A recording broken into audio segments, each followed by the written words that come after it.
quartas, e eu acredito que essa terceira vem para completar e acrescentar ainda um pouco mais. Então eu quero falar nessa noite, primeiramente, acerca das consequências imediatas do pecado na vida de Adão e Eva.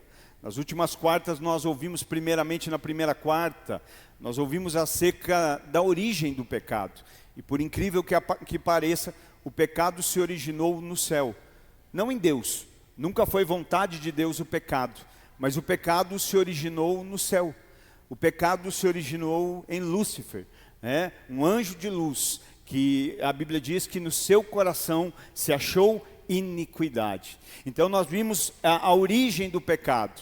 Na semana passada nós vimos então a origem do pecado na raça humana, quando o pecado então se origina na terra, na vida de Adão e Eva. Também fomos ensinados, ministrados acerca dessas verdades e dessa realidade. E hoje nós vamos continuar dentro dessa mesma linha, desse mesmo tema, e vamos relembrar, observar, meditar acerca das consequências imediatas do pecado na vida de Adão e Eva. Nós vamos partir da revelação das Escrituras, da revelação da Palavra de Deus, e vamos ver acerca da natureza, acerca dos corpos, acerca do ambiente, acerca da posteridade de Adão e Eva, quais foram os efeitos, as consequências imediatas do pecado. A primeira coisa que nós encontramos como consequência imediata do pecado na vida de Adão e Eva é que o pecado afetou o relacionamento. O pecado afetou o relacionamento de Adão e Eva com Deus. O pecado afetou esse relacionamento. Então, antes da queda, antes da desobediência, Adão mantinha profunda comunhão com Deus. Adão mantinha relacionamento com Deus, antes da queda, antes do pecado. Mas nós vemos que após a queda, após a desobediência, isso foi rompido. Isso não continuou da mesma forma. Então o pecado afetou o relacionamento do homem com Deus. Melhor, o pecado afeta o relacionamento do homem com Deus. A primeira reação que nós encontramos de Adão e Eva depois da queda, depois deles terem transgredido, lembra? Eles tinham toda a liberdade, mas havia apenas um mandamento da parte de Deus, que era de não comerem do fruto da árvore do conhecimento do bem e do mal. Deus deu toda a liberdade, e havia apenas uma regra, um mandamento que eles precisavam obedecer. E foi justamente nesse que eles falharam. Gênesis 2:17 diz isso. Mas da árvore do conhecimento do bem e do mal, dela tu não comerás, pois no dia em que dela comeres, tu certamente morrerás. Então havia esse direcionamento, havia essa ordem da parte de Deus, E foi exatamente aqui que houve a queda. Então nós vemos que depois de Adão e Eva terem transgredido esse mandamento, terem desobedecido, depois de terem comido do fruto da árvore do conhecimento do bem e do mal, o sentimento que neles foi gerado foi o sentimento de culpa. O primeiro sentimento que eles tiveram foi o sentimento de culpa, após terem transgredido. E depois nós observamos que após os seus olhos serem abertos a partir da queda, a partir da desobediência, então eles viram que estavam nus. Eles sempre estiveram, não mudou o exterior, a forma como eles estavam não havia mudado, mas agora havia mudado a sua visão. Agora havia mudado a forma como eles se enxergavam. E agora eles veem que estavam nus. Gênesis 3:7 diz isso. E os olhos de ambos foram abertos, e eles souberam que estavam nus, e coseram folhas de figos, e fizeram para si aventais. Então o pecado, a primeira reação imediata foi gerar culpa na vida do homem. Gerou culpa na vida de Adão, na vida de Eva, E ali nesse momento de culpa, eles sentiram o peso por terem aborrecido a Deus. O peso do aborrecimento diante de Deus. E a vergonha pela forma como estavam. Então perceba o que o pecado gera, e não mudou imediatamente. O pecado gera isso. O pecado nos afasta do relacionamento com Deus.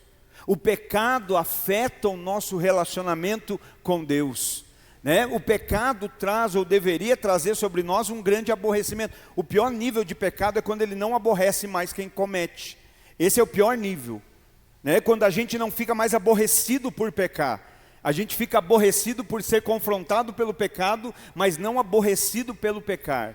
Adão e Eva, nesse momento que pecam, eles sentem culpa, eles sentem vergonha, né? Veio aquele aborrecimento por conta do pecado. E diante dessa culpa, diante da vergonha da primeira reação, diante do sentimento de culpa, diante do sentimento de terem aborrecido a Deus, qual foi a primeira reação? Se afastaram de Deus. Eles fazem aventais para si, para cobrir a sua nudez, e nesse momento eles se afastam de Deus. Eles escolheram, decidiram estarem afastados de Deus, né? Por quê? Porque as suas consciências culpadas não lhe davam descanso. Talvez eles não conseguiriam ficar diante de Deus depois de terem sentido o aborrecimento da desobediência, sentido a culpa do pecado. Então naquele momento eles se afastam. E se afastam por quê? Por isso talvez tentaram para quê? Para se livrar do confronto, né? Eu pequei, eu senti agora a culpa, eu senti o aborrecimento que eu sinto por ter aborrecido Deus. E naquele momento eles se afastam, quem sabe temendo um confronto, né? Então, primeira reação imediata do pecado: o pecado afeta o relacionamento do homem com Deus. O pecado afetou o relacionamento de Adão com Deus. O pecado afeta o nosso relacionamento com Deus. Segundo, o pecado afetou a sua natureza. Primeiro, o pecado afeta o relacionamento, o estar perto, a comunhão. E depois o pecado afeta a natureza de Adão. O pecado primeiramente afeta a nossa comunhão com Deus. Depois o pecado afeta a nossa natureza. O pecado altera a comunhão com Deus e o pecado altera a nossa natureza. Ele afeta de maneira nociva, né? Então entenda, foi falado aqui até na semana passada, e quando eu conversava com o irmão, nós trocávamos figurinhas acerca da ministração. Nós chegamos num ponto lá, né, que a teologia chama de que o homem tem o imago Dei, que é a imagem e semelhança de Deus. Eu achei muito linda essa palavra, né? Imago Dei. Só que no momento da queda, no momento do pecado, o homem perde esse imago Dei. Ele já não tem mais essa imagem e semelhança de Deus. Está entendendo? Perde a comunhão e a sua natureza é afetada, né? Então, ao criar o ser humano, Deus fez o homem inocente. Quando Deus cria o homem, Ele faz o homem sem consciência do certo e do errado. O homem é inocente, o homem é santo, o homem é puro na criação. Só que no momento da queda, essa natureza é alterada. No momento que pecamos, essa natureza, ela é corrompida, ela é mudada, né? Então, nós precisamos entender isso, e que isso entre no seu coração. O homem não possuía natureza pecaminosa.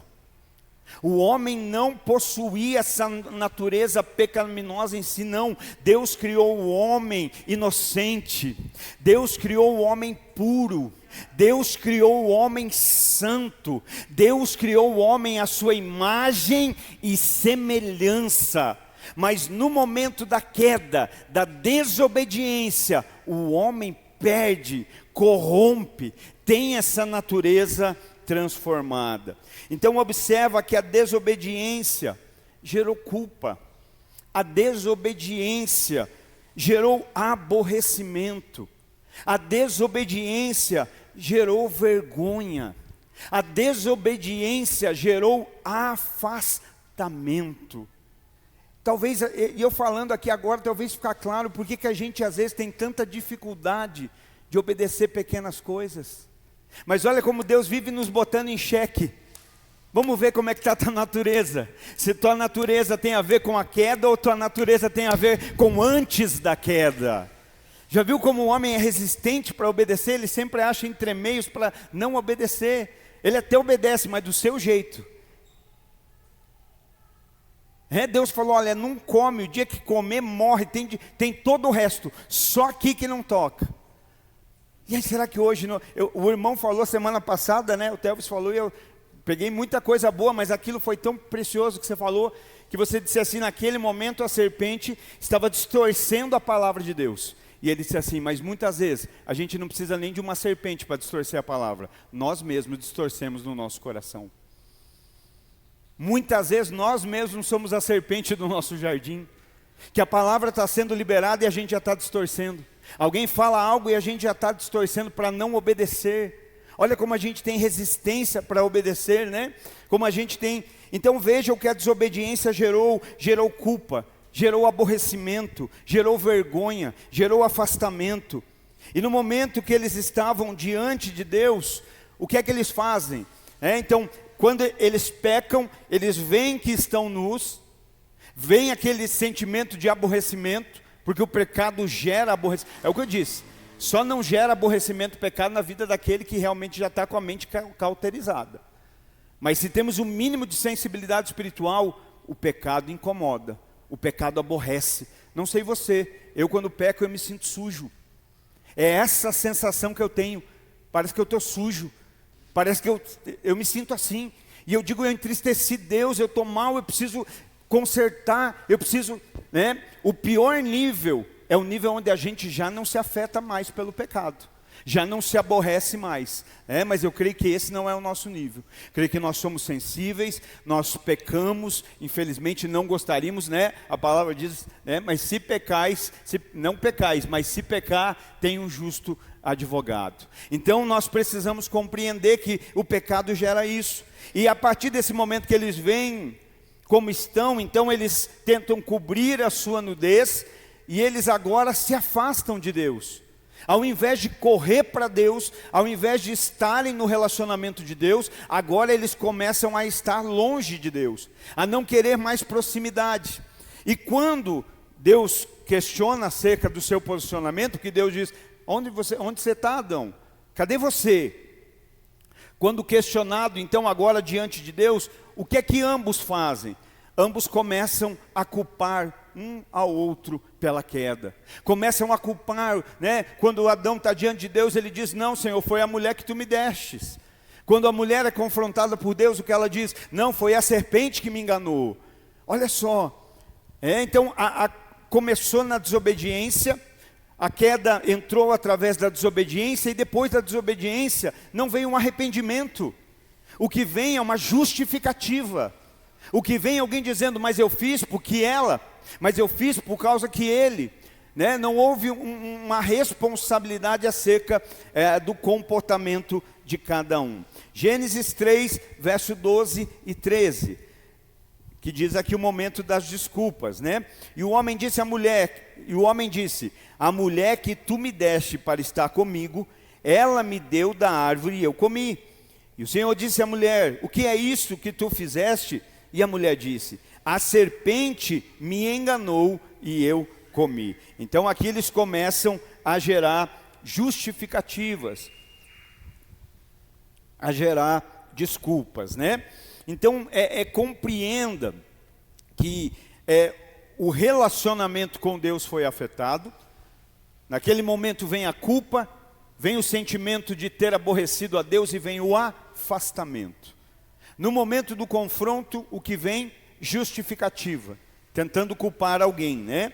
Então o pecado, ele operou uma mudança profunda, interior e qualitativa no homem, né? Além de destruir a pureza interior, porque foi isso que aconteceu naquele momento, ele corrompeu ao mesmo tempo a comunhão com os outros. Ele se afasta de Deus, e agora quando está próximo, é para apontar o outro, é para culpar o outro pelo seu erro.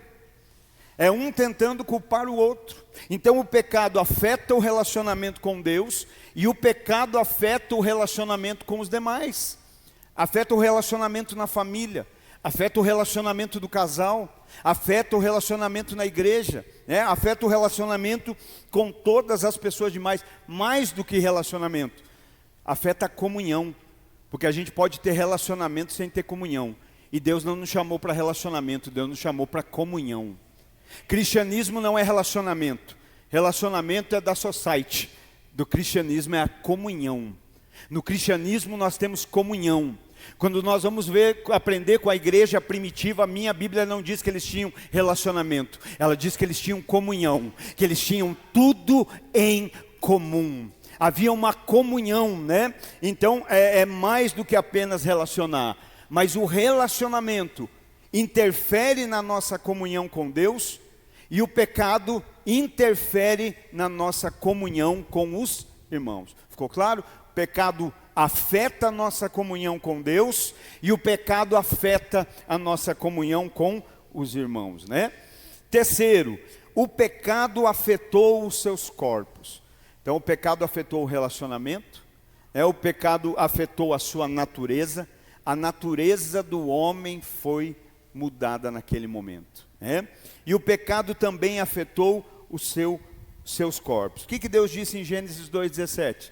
Não coma, porque no dia que você comer, você vai morrer. Quem acredita em Deus? Quem acredita ainda na palavra? Quem acredita que a palavra de Deus é verdadeira? Aleluia, eu também acredito. Deus fala, não come, porque se você comer, você vai morrer. Então a Bíblia é taxativa ao afirmar, e Paulo fala isso em Romanos 6:23, que o salário do pecado é a morte. O salário tem uma paga, o salário tem um valor, e qual é? Morte. O salário do pecado é a morte. Então nesse caso não se refere apenas ao sentido físico, a qual todos os seres humanos estão sujeitos. Nesse caso aqui de morte, como Deus disse, comer morre, como Paulo diz, o salário do pecado é a morte, isso é mais amplo. Ele expressa aqui, ele se refere à morte espiritual, ele se refere à morte física e ele se refere à morte eterna. Olha como é forte esse salário, olha como é pesado esse salário, essa paga do pecado. Não come, Adão, não desobedece, porque o dia que comer vai morrer. Olha, não pequem, porque o salário do pecado é a morte. E essa morte, ela sim afeta o físico. Hoje, se alguém for ali assaltar, é pecado. E ela pode. Quantos hoje estão levando tiro e morrendo? Estão recebendo a paga do pecado imediatamente. Então, mas ele não fala apenas no aspecto físico. Ele fala também no aspecto espiritual. O pecado gera morte espiritual. Quando pecamos, estamos morrendo espiritualmente. Se permanecemos no pecado, estamos mortos espiritualmente. E essa morte também tem a ver com vida eterna. Como é lindo ouvir que Deus amou o mundo, que deu Jesus para que a gente cresce, não perecesse, mas tivesse a vida eterna.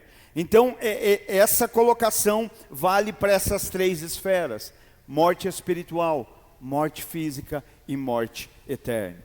Então, como Paulo também fala em 1 Coríntios 15:22, em Adão todos morreram, porque assim como em Adão todos morrem. Então em Adão todos passaram a experimentar da morte física. Como assim, pastor? O homem, ele não foi criado imortal.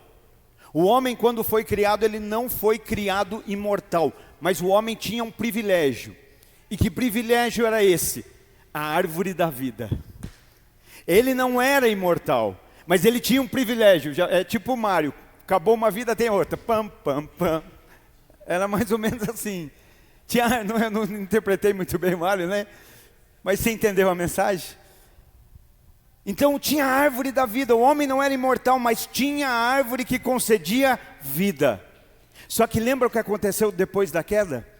Depois da queda e depois de sentenciar o homem, o ser humano e a serpente, Deus coloca um anjo com uma espada desembainhada, tira eles do jardim, para que agora não comessem mais da árvore da vida, para que não ficassem eternamente no estado em que estavam. É morte ou não é? É, porque agora tem dia contado, antes não tinha. Antes poderia, tem a árvore da vida à disposição e a vida continua, mas agora, por causa do pecado, a vida tem prazo. Agora a vida física tem dias, agora a vida espiritual foi afetada, Então, ao ter desobedecido e comido da árvore do conhecimento do bem e do mal, o homem perdeu a sua liberdade de comer da árvore da vida. Naquele momento da queda, da desobediência, o homem perde do privilégio de desfrutar do fruto da árvore da vida eterna.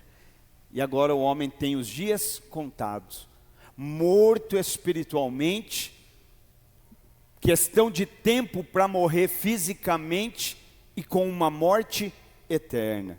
Então entenda, o pecado afetou o relacionamento com Deus. O pecado afeta o nosso relacionamento com Deus. O pecado afetou a natureza de Adão. O pecado afeta a natureza daquele que peca. O pecado afetou os seus corpos físicos. O pecado gera morte.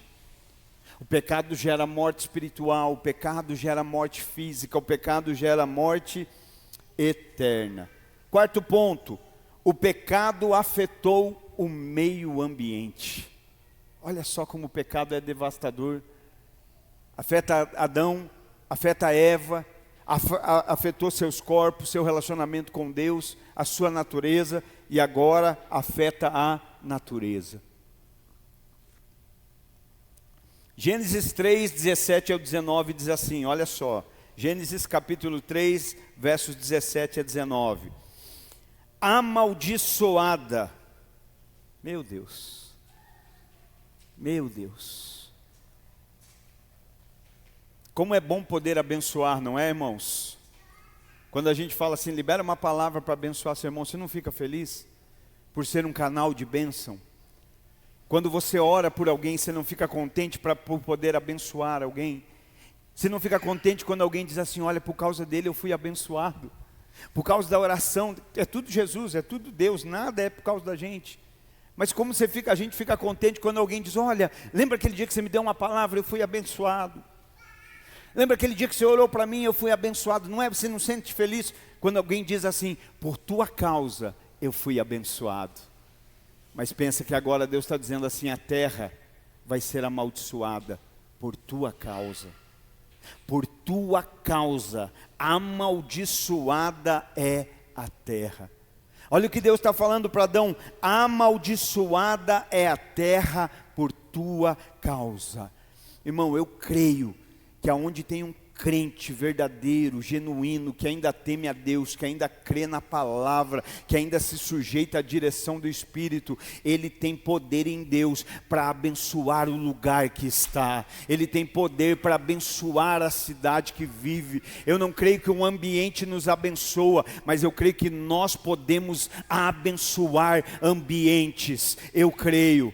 Mas olha o que está acontecendo aqui agora. Deus está dizendo, Adão, por tua causa, por causa da queda, por causa da desobediência, a terra será amaldiçoada. Com sofrimento tu comerás dela todos os dias da tua vida.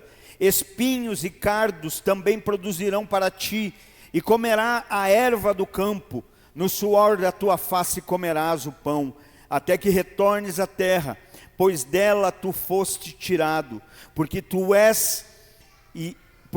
tu és, e ao pó tu retornarás. Para pensar, irmão, o que uma vida de pecado pode fazer com a nossa casa, o que uma vida de pecado pode fazer com o nosso lar, o que uma vida de pecado deliberado pode fazer com uma família. Adão peca e a terra é afetada pelo pecado do Adão. A terra é amaldiçoada, mas eu quero chamar a tua atenção que em Abraão nós temos uma aliança, que em ti serão abençoadas todas as famílias. Se o pecado amaldiçoa, a obediência a Deus abençoa a casa, abençoa o lar, abençoa a família, abençoa a comunidade, as vidas, né? Então esse texto deixa claro que toda a criação sofreu juntamente as consequências do pecado do Adão. Sabe, eu acredito que ninguém carrega a consequência de pecado sozinho, infelizmente, porque deveria carregar, né? Mas a gente, quando é um pai e peca, nossa família carrega. A gente, quando é um marido e peca, nossa esposa carrega. A gente, quando é um filho e peca, a nossa casa carrega.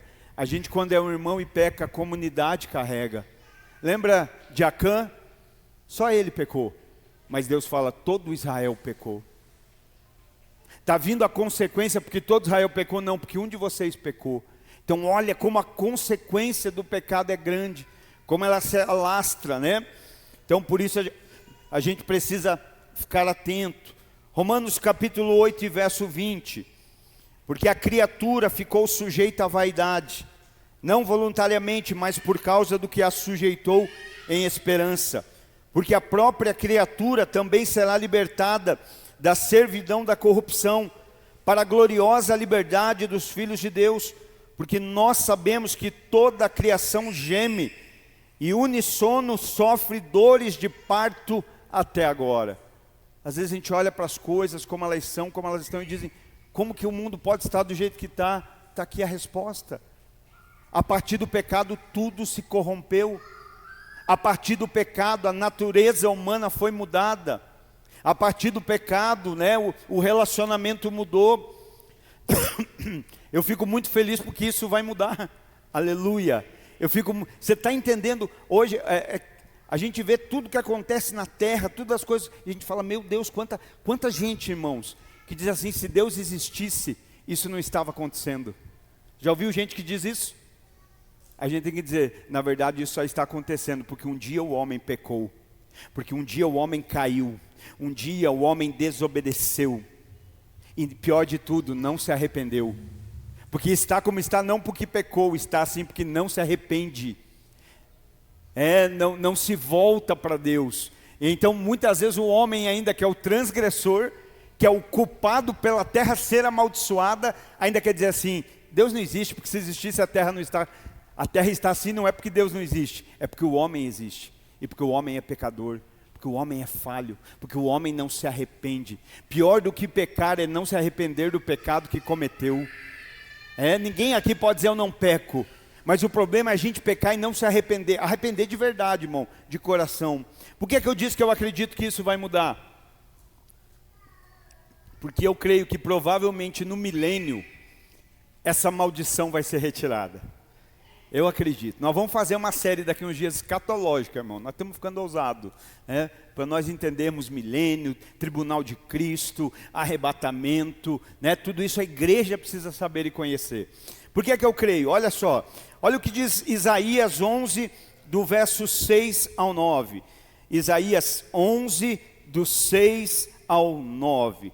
E ele diz assim, o lobo também morará com o cordeiro. O lobo vai morar com quem? Cordeiro. Quem teria coragem de morar numa casa com lobo? Pensa, irmão. Olha só. E o leopardo se deitará com o cabrito. E o novilho e o leão jovem e as rés juntos. E um menino pequeno os conduzirá. E a vaca e o urso alimentar-se-ão.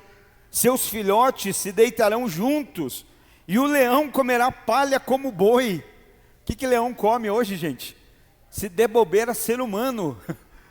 Vai mexer com o leão para você ver. E o leão e o boi comerá palha, e a criança que ainda mama brincará na cova da áspide, no esconderijo da cobra. E a criança desmamada colocará sua mão na toca da cocatrice, e eles não ferirão, e nem destruirão em todo o meu santo monte. porque a terra estará cheia do conhecimento do Senhor, como as águas que cobrem o mar. Olha que coisa linda, irmãos. Eu acho que até os irmãos vão conviver com os irmãos em paz. O lobo e o cordeiro vão dormir junto. O leão e o boi vão comer palha junto. Que coisa linda. Quer mais um para a gente, Oséias 2:18. Oséias 2:18. E naquele dia farei um pacto para eles com as feras do campo, e com as aves do céu, e com as coisas rastejantes do chão. E da terra quebrarei o arco e a espada e a batalha, e os farei deitar em segurança. Aleluia. Olha só, né? Então o pecado, ele gerou a quebra do relacionamento do homem com Deus. Ele afetou. Sabe, se a gente conhece a palavra, irmãos, e a gente diz amar a Deus, mas continua em pecado, tem algo errado. O próprio Isaías diz: o que faz separação entre vós e o vosso Deus é o vosso pecado. Ele é claro, não dá para ter relacionamento com o pecado. Então, o pecado afeta o relacionamento de Adão com Deus. O pecado afetou a natureza de Adão. O pecado afetou, você entende quando eu falo natureza, é o interior, né? A nossa essência. O pecado afetou os seus corpos, morte física, espiritual, eterna. O pecado afetou a natureza. Olha só quanta coisa o pecado faz. E o que nós precisamos entender, queridos, de muito importante? Entender a universalidade do pecado. A universalidade do pecado. Será que eu poderia dizer assim, que o pecado é universal? Não, deixa quieto. Melhor não comentar. Corta lá. Edita. Então nós precisamos compreender a universalidade do pecado. É fato, né, que o pecado de Adão não afetou somente Adão. O pecado que Adão e Eva cometeram não afetou somente os dois, mas também todos os seus descendentes. Todos os descendentes de Adão foram afetados pelo pecado. Você conhece um descendente de Adão? Olha para o lado aí que você encontra. Olha para frente, olha para o lado, olha para trás. Então afetou toda a descendência. Logo, todos os seres humanos são pecadores, culpáveis e condenáveis. Você está entendendo? Quem aqui, gente, não precisa, não se manifeste, só pensa. Quem antes de conhecer o Evangelho, não pensava assim, cara, eu quando morrer eu vou para o céu, porque eu sou um cara bom, não faço coisa errada, não roubo, não mato. Por que você está rindo? Você não pensava? Ninguém nunca pensou isso? Já não viu gente? Eu já disse isso aqui da minha mãe, eu falava muito da minha mãe, né? Minha mãe era uma enfermeira, irmãos. E ela trabalhava lá no Hospital Santa Cruz, em Curitiba. Mas ela era quase uma Madre Teresa de Calcutá. As pessoas chegavam naquele hospital, ou se você fosse conhecido dela e tivesse com dor, com doença, ela queria arrumar médico, já queria arrumar cirurgia, e ela já encaminhava. E eu vi muitas vezes isso acontecer. Pessoas virem querer dar carro para ela, de gratidão pelo que ela fez. E o que eu mais ouvia falar da minha mãe era assim, as pessoas diziam, essa aqui, o dia que morreu está no céu. Morreu está no céu. E até os meus 30 anos eu também acreditava isso, até conhecer a Bíblia. E um dia eu pude dizer para minha mãe, mãe, não vai ser assim. Se você não se arrepender e fizer de Jesus o teu Senhor, depois de ter feito tanta coisa boa, você vai morrer e a tua morte vai ser eterna. A tua eternidade vai ser o inferno. Minha mãe fez de Jesus seu Senhor, se batizou e está com o Senhor hoje. Mas quantas vezes a gente não pensa assim, eu faço tudo certinho, não faço mal para ninguém. Nós precisamos entender que nós já nascemos pecadores. A universalidade do pecado fala disso. O pecado de Adão e Eva nos alcançou. Somos descendentes de Adão e Eva, portanto, culpáveis e condenados por esse pecado. Então não tem a ver com ser bom, né? Hoje, o grande problema do ser humano, o ser humano não vai para o inferno porque pecou. O ser humano vai para o inferno porque senão se arrependeu. O que leva o ser humano para o inferno, o que faz com que o ser humano viva morto espiritualmente, não é o pecado, é não se arrepender. O pecado, a gente já nasceu com ele, já nascemos pecadores. Devia ter mais um campo na certidão de nascimento. Não tem, né? Não precisa ter pecador ou não, a gente já é. Então, há necessidade o quê? Do arrependimento. Então, o pecado é uma característica peculiar da raça humana. É algo que nasce com ele. E não apenas em tempos isolados, mas em todo o tempo. Embora nem sempre se manifestando da mesma maneira. É claro que tem gente que parece que apura mais essa natureza pecaminosa. Parece que tem gente que cede mais a essa natureza. Mas todos nascemos assim.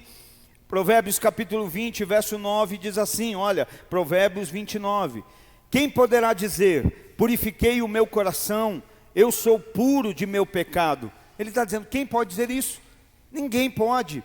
Romanos capítulo 5, verso 19. Romanos 5 e 19.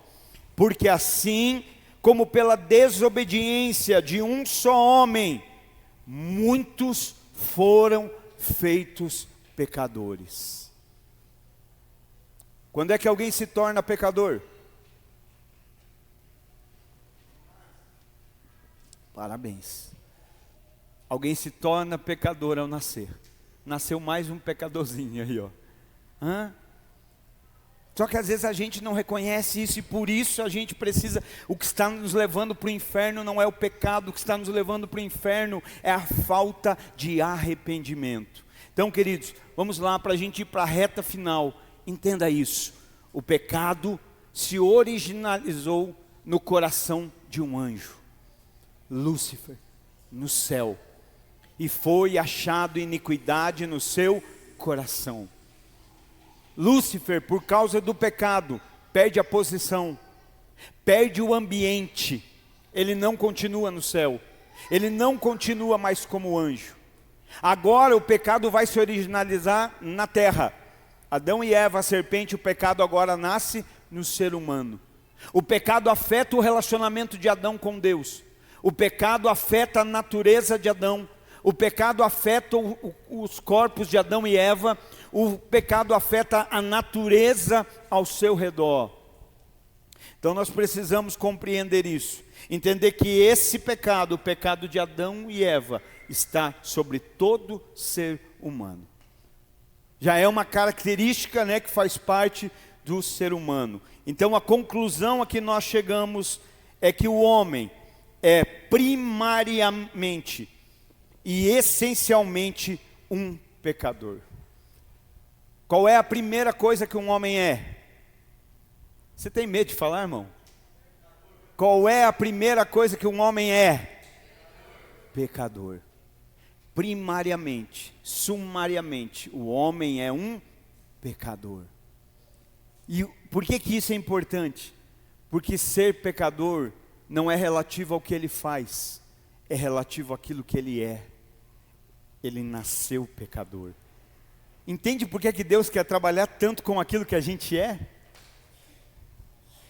A gente insiste tanto, Deus, mas trabalha comigo no fazer. Não tem a ver com fazer, eu preciso primeiro trabalhar no que você é. Porque foi no que você é que você se perdeu. Foi no que você é que a sua originalidade foi mudada, que a sua natureza foi mudada. Então é isso que nós precisamos compreender. O homem é pecador não pelo que faz. Alguém acabou de nascer, fez alguma coisa, pecou? Não, mas já nasceu pecador. Por isso nós precisamos entender a necessidade de arrependimento. E aí quando nós entendemos isso, então agora entendi. Pecado começou no céu, no coração de Lúcifer, veio para a terra através da serpente, na vida de Adão e Eva, afetou o relacionamento com o Pai, afetou o relacionamento entre eles, afetou a sua natureza, afetou os seus corpos físicos, né, afetou a natureza ao seu redor. E esse pecado hoje está sobre o ser humano. Cada descendente de Adão que nasce, já nasce com essa natureza pecaminosa. E por último, nós vamos falar acerca da remoção desse pecado. Porque só continua com esse pecado quem quer. Só continua com essa natureza quem quer. Tem mudança para nós em Deus. Tem transformação para nós em Deus. Tem mudança, irmãos. Aleluia. Então nós vamos observar isso, né? Acerca da remoção. Queridos, qual é o cerne das boas novas? Qual é o cerne dos evangelhos? Quando nós pegamos Mateus, Marcos, Lucas e João, qual é o cerne que envolve as boas novas? O cerne é o perdão de Deus para o pecador arrependido. A base do evangelho é perdão de Deus para o homem que se arrepende do seu pecado. Lembra que nós dissemos que o pecado gera culpa, que o pecado gera aborrecimento. Cuidado, irmã, que eu estou gesticulando aqui. Gera aborrecimento, que o pecado gera afastamento, mas aborrecimento, culpa, afastamento, esfriamento, só fazem parte da vida daquele que ainda não se arrependeu.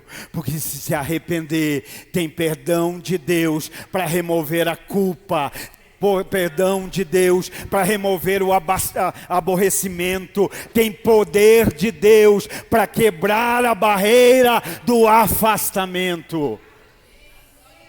Como é bom saber disso, irmãos. Como é bom saber que eu não tive escolha de como nascer. Aleluia, aleluia, xaracanamassuri.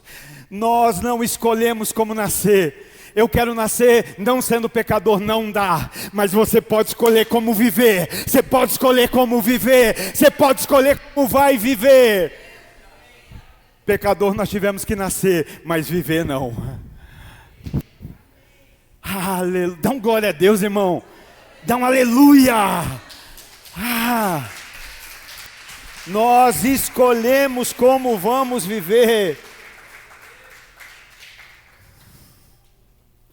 E eu não sei se você entende isso, mas se nós formos ler a Bíblia minuciosamente, tudo vai apontar para o plano de redenção. Quando nós vamos meditar na Bíblia, tudo vai apontar para o plano de redenção. Olha, Deus preocupado com a redenção. É a gente que não valoriza a redenção. Está entendendo?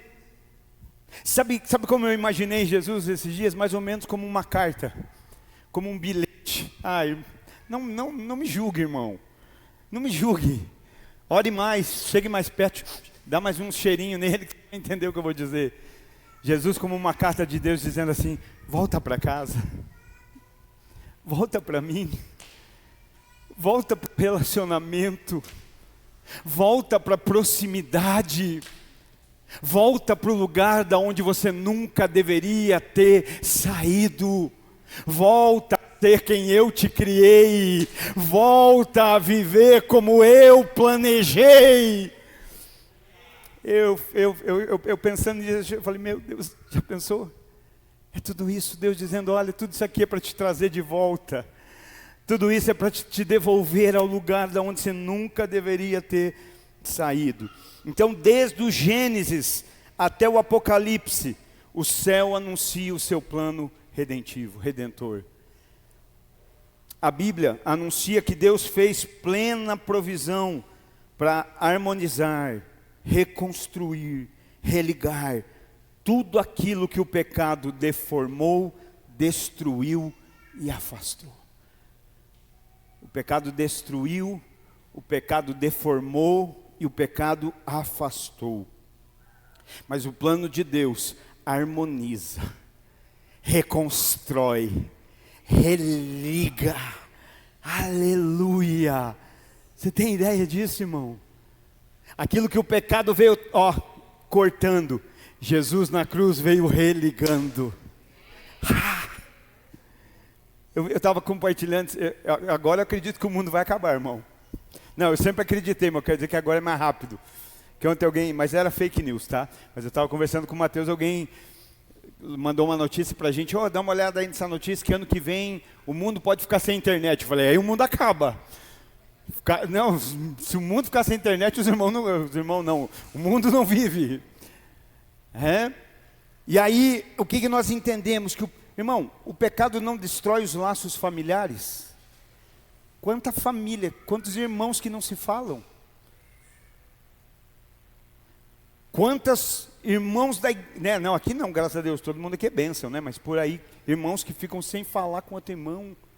Porque o pecado vai assim, torando, cortando os relacionamentos, cortando os laços. Mas em Jesus vem religando. Primeiro religa o laço no relacionamento com Deus. Por isso que eu creio, irmão, se isso aqui tiver banda larga, meu amigo, não tem relacionamento quebrado aqui, É só se o sinal ainda é discado. Mas se for 5G, tudo aqui começa a religar. Perdão, me perdoa, me perdoa, me perdoa, me perdoa. E vai religando os relacionamentos, vai plugando. Porque aqui, o servidor já foi realinhado. O servidor foi religado e todas as outras conexões. Já viu como a gente, muitas vezes, crente, a gente é hipócrita? A gente vai para um retiro e a primeira coisa que a gente faz na volta de um retiro, que é? A gente vai viver sempre assim, mas eu já vi muito isso. Quando a gente volta de retiro, a gente sai fazendo as pazes com todo mundo. Só que a palavra de Deus está aqui todo dia, A gente pode sair todo culto religando com alguém. A gente pode sair a cada momento de oração religando com alguém. Mas oração não é para fazer ninguém vir te pedir perdão. Oração é para te dar força, para levantar lá e ir lá dizer, me perdoa, me perdoa, me perdoa. Eu quero religar o relacionamento.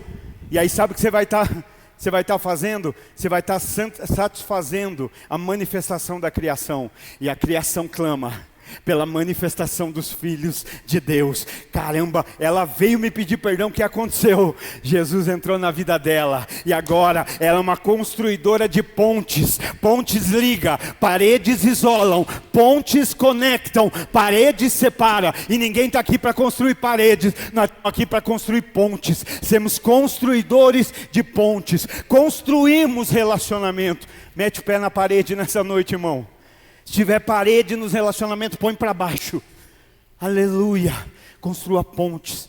Como bom é, né?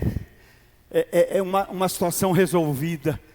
Como bom é. Mas eu dei o exemplo do retiro, porque daí quando a gente volta, aquele mês a gente só falta ter asinha. Mas todo dia a gente pode viver como Deus quer. Ele nos dá a palavra, Ele nos dá unção através da oração, Ele nos dá poder do Espírito. Ele já nos deu o maior de todos os exemplos. Aleluia. Então guarda isso. Tudo que o pecado deformou, destruiu e afastou, Cristo harmonizou, reconstruiu e religou. Aleluia. Graças a Deus. Isaías 53 e verso 6.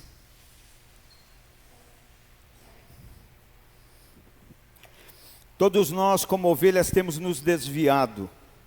Nós temos nos afastado, cada um para o seu próprio caminho. E o Senhor tem posto sobre ele a iniquidade de todos nós. Aleluia. A nossa iniquidade. De ovelhas desviadas, afastadas. Cada um em seu próprio caminho. O Senhor pôs sobre Jesus. Por que é que nós deveríamos ter tanta facilidade em perdoar, irmãos? Por quê? Porque Deus fez resistência a nos perdoar? Deus ficou falando, não, se você vier se arrastando, vier de casa até aqui de joelho, eu te perdoo. É assim? Não, é só se arrepender e dizer, eu me arrependo. Tem perdão de Deus para você. Se a gente ainda tem dificuldade para perdoar, é porque a gente ainda não entendeu a ação do céu sobre a terra. E a Bíblia diz isso. A oração do Pai Nosso diz isso, né? Já pensou se Deus te perdoasse como você... Se Deus usasse o critério do seu perdão para te perdoar, como seria? Ó, a serpente, ó, não perdoa, não perdoa, castiga, faz sofrer. Já pensou se Deus usasse esse critério? Não, meu filho vai sofrer para que você tenha perdão. Meu filho vai para a cruz para que você possa receber o perdão, graça, favor imerecido. Lembra dos 2 devedores? Um devia muito, outro devia pouco. O credor do muito disse, você está perdoado, não me deve mais nada. Ele sai. Quando ele sai, ele encontra aquele que deveria 100. Ele devia 10 mil. O outro devia 10 para ele.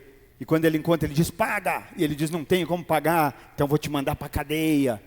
E um servo veio e disse, olha, aquele lá que o rei perdoou uma grande quantia, está mandando o outro para a cadeia por nada.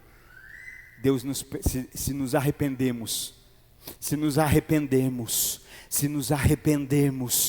pega isso, se nos arrependermos, Deus nos perdoa da pior de todas as maldades.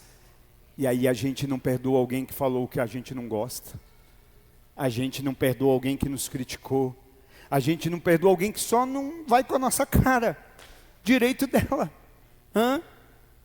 Por que a gente não consegue perdoar? Porque a gente esquece do que foi perdoado. Agora, quando eu me lembro do que foi perdoado, fulano fez não sei o quê, amém, perdoa. Quem sou eu para não perdoar? Como é que é, mano? Quem sou eu na fila do pão? Nem na fila do pão nós fica mais, porque nem só de pão viverá o homem. Aleluia! Experimenta essa ação libertadora. João 1:29, no dia seguinte, João vê Jesus vindo até ele, que cena maravilhosa, ó, batismo. João está batizando, e de repente quando está batizando, vê Jesus vindo até ele, vai estender o dedo para dizer, olha, esse aí é o Cordeiro de Deus. E quem é esse Cordeiro de Deus? Esse é o que tira, esse é o que limpa, esse é o que lava, esse é o que carrega o pecado do mundo. Eis o Cordeiro de Deus que tira o pecado do mundo. Isso fala do que? De remoção. Universalidade fala de receber o que nós não fizemos para receber, mas a remoção também não merecíamos e recebemos. Esse aí é o Cordeiro que tira o pecado do mundo. Então entenda, toda a obra necessária para reconciliar os homens pecadores foi realizada pela morte e ressurreição de Cristo. E desse modo, o mundo foi reconciliado com Deus. Lembra que o pecado afeta o relacionamento? Então, quando nós entendemos o que afeta, o que nós fazemos? Não é remover o relacionamento, é remover o que afeta o relacionamento. Adão se remove do relacionamento. Hoje eu e você não precisamos e não devemos nos remover. Nós devemos remover o que nos afasta. Como? Através do arrependimento. Não é acerca do que fazemos, é acerca do que Cristo já fez. Ele não disse, olha, ali está o Cordeiro de Deus que vai te ensinar a tirar o pecado. Ali está o Cordeiro de Deus e Ele tira o pecado do mundo. A Bíblia diz que aqueles que estão em Cristo, nenhuma condenação há. Para aqueles que estão em Cristo Jesus. Então a morte, a ressurreição de Cristo, né? Desse modo o mundo foi reconciliado com Deus. Por isso nós necessitamos do arrependimento. Por que a gente ainda vive sentindo culpa? Por que a gente ainda vive aborrecido, com aborrecimento da culpa? Não existe aborrecimento pior do que o da culpa, irmão. Acabei de dizer aqui, quando eu peco eu fico aborrecido, eu fico chateado, eu fico entristecido, porque eu digo, eu entristeci a Deus. eu aborreci o meu Deus, eu aborreci o meu pai. Sabe, esse sentimento me faz, não, Pai, me ajuda, eu não quero mais, me perdoa, eu estou aqui me arrependendo, né? Eu sei que há uma remoção, eu sei que há um perdão. 2 Coríntios 5:19, 2 Coríntios 5:19, a saber, Deus estava em Cristo reconciliando consigo o mundo, não lhes imputando as suas transgressões, e confiou em nós a palavra da reconciliação. Em Cristo está a reconciliação. Por meio de Jesus Cristo, nós podemos não apenas subjugar o pecado, mas também os efeitos causados pelo pecado. O pecado afeta o relacionamento com Deus. O pecado afeta a nossa natureza. O pecado afeta os nossos corpos. O pecado afeta a natureza ao nosso redor. O pecado afeta a nossa posteridade, a nossa prole, os nossos descendentes. Mas a remoção dele acaba com essas consequências. A remoção do pecado através do perdão em Cristo Jesus nos devolve a esse relacionamento. O perdão de Deus em nós nos devolve a natureza que temos em Deus. O perdão em Deus nos devolve para uma vida abundante física. E quando eu falo vida abundante, eu não falo acerca de ter tudo, irmão. Me entenda, por favor. Vida abundante não é ter tudo, é ter Ele. E Ele é o nosso tudo. Ele é o nosso tudo. Já não tenho mais falta se tenho Ele. E afeta também a minha vida. Para onde você está indo? Para a vida eterna. Eu tenho uma vida eterna com Cristo Jesus. Estou vivo espiritualmente hoje. Lembra que a palavra diz que as coisas espirituais, o homem carnal não discerne as coisas espirituais? O morto espiritualmente não discerne as coisas espirituais. Por isso, no arrependimento, no perdão, minha vida espiritual é restaurada. A vida física é restaurada. Eu nem entrei nos detalhes, mas tem detalhes de enfermidades que nós poderíamos inserir como consequências de pecado, irmão. E você sabe disso, você é inteligente. Não estou dizendo que toda enfermidade é por conta do pecado, mas tem pecado que gera enfermidade. Gera afeto físico, afeto espiritual e afeta a eternidade. Os homens em toda parte são convidados a se arrepender e a se converter, para que seus pecados possam ser perdoados. O que é o Evangelho? Esse chamado, olha, para dizer, o Evangelho não é para dizer Deus vai te perdoar. O Evangelho é para dizer Deus já te perdoou. Em Cristo Jesus já fomos perdoados. É essa boa notícia. Atos 3:19. Atos dos Apóstolos, capítulo 3, verso 19. Arrependei-vos, portanto.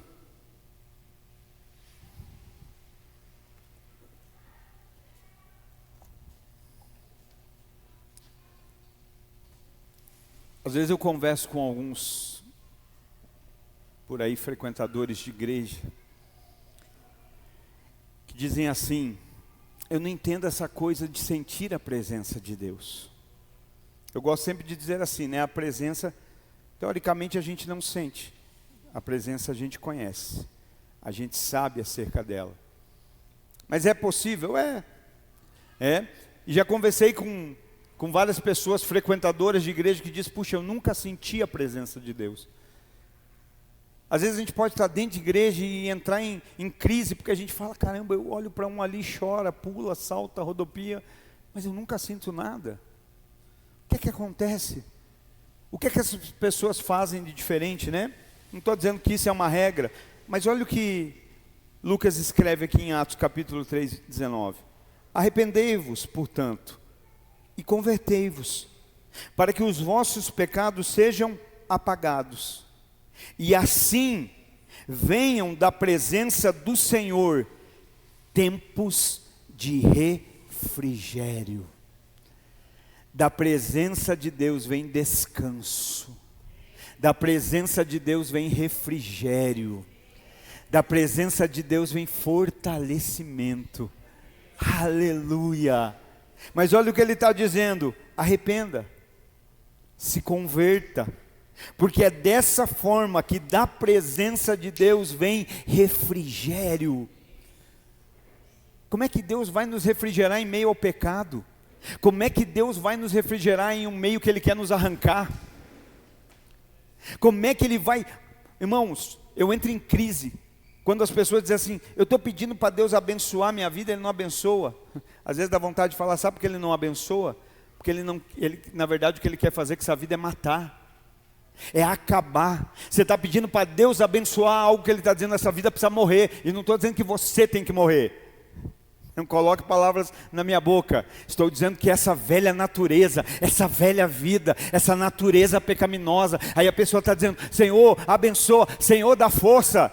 Como é que Deus vai dar força para aquilo que Ele quer que acabe? Como é que Deus vai colocar de pé aquilo que Ele mesmo queria que tivesse caído? Porque quando cair e morrer de fato, morremos em Cristo, mas em Cristo ressuscitamos para uma nova vida nele. Talvez hoje à noite a gente dizer: mata logo, Senhor, porque só pode ressuscitar o que está morto. Por que é que algumas coisas na nossa vida parece que vão de mal a pior? Por que é que algumas coisas que a gente até se esforça para mudar parece que piora? Quanto mais a gente se esforça, piora. Porque eu tenho uma notícia para você: só pode ressuscitar aquele que um dia morreu. Por isso algumas coisas vão ter que morrer para Deus poder ressuscitar. Só que a gente não quer, né? A gente fica tentando manter na UTI espiritual. Vamos lá, vamos fazer de conta que está vivo, dá mais um choquinho, parece os carros, né, Mateus? Nós fica dando, fazendo transmissão, eu sou chique, mano, acho que eu ia falar outra coisa, transmissão de carga, daí o carro anda um pouquinho, chega ali e já não tem mais carga, vamos lá, vamos dar mais uma carga, vai, anda mais um pouquinho. Até que daí o cara fala: não, sabe o que? Eu vou botar a mão no bolso, vou tirar a bateria velha e vou pôr uma bateria nova. Hoje Deus está dizendo: é tempo de morrer a velha carne, é tempo de morrer a velha natureza, o velho eu precisa morrer. Senhor, Lázaro está morrendo, beleza, depois nós vai. Senhor, me socorre, Senhor, faz um milagre urgente. Deixa lá. Essa morte é para a glória de Deus. Essa enfermidade é para a glória de Deus. Essa enfermidade não é para a morte, é para a glória de Deus. Depois do morto, que Ele faz? Tira a pedra, porque Ele vai voltar a viver. Ele vai ressuscitar. Mas agora do que vai ressuscitar, a casa dele vai começar a ficar cheia por causa do testemunho. A casa dele vai ser conhecida, não por lugar de bagunça, de conflito, de barulho, por lugar de ressurreição e vida. Jesus, aí agora estão querendo matar o Lázaro depois que ressuscita, para abafar o testemunho, ó. Como é que a nossa casa é conhecida hoje, irmãos? Na vizinhança, no bairro, como a nossa família é conhecida. Romanos 3:25, a quem Deus estabeleceu para ser uma propiciação através da fé no seu sangue, para declarar a sua justiça, pela remissão dos pecados que são passados na paciência de Deus. Aleluia. Paulo foi categórico ao afirmar que Deus nos reconciliou consigo mesmo, por meio de Cristo, e estava reconciliando o mundo com Ele. Em Cristo, Deus estava reconciliando o mundo consigo. Foi Cristo, e por intermédio dele, que Deus estava efetuando a reconciliação, trazendo pelo sangue da cruz paz, perdoando os nossos pecados, cancelando a dívida que existia contra nós, levando e apregando-a na cruz. Colossenses 2, verso 14. Apagando a escrita de ordenanças que era contra nós, a qual nos era contrária, e tirou-a do meio de nós, cravando-a na sua cruz. Meu Deus, olha só, tinha uma ordenança, tinha um débito aí que era nosso, lembra? O salário do pecado é a morte, e tinha lá essa conta que era nossa. Mas Cristo remove essa conta. Cristo crava essa dívida. Cristo paga essa dívida. Cristo aniquila essa dívida. Cristo consuma essa dívida na cruz do Calvário. Ele remove de nós e coloca na cruz. Então nós temos o perdão. E eu achei tão linda essa frase de John Stott. Olha o que ele escreveu: o amor divino triunfou sobre a ira divina. Por que é que veio a ira de Deus? Por conta do pecado. Por conta do pecado veio a ira de Deus, a ira divina. Mas o amor divino, o amor de Cristo, né, triunfou sobre a ira divina. O divino mediante o divino autossacrifício. A cruz foi um ato simultâneo de castigo e anistia, severidade e graça.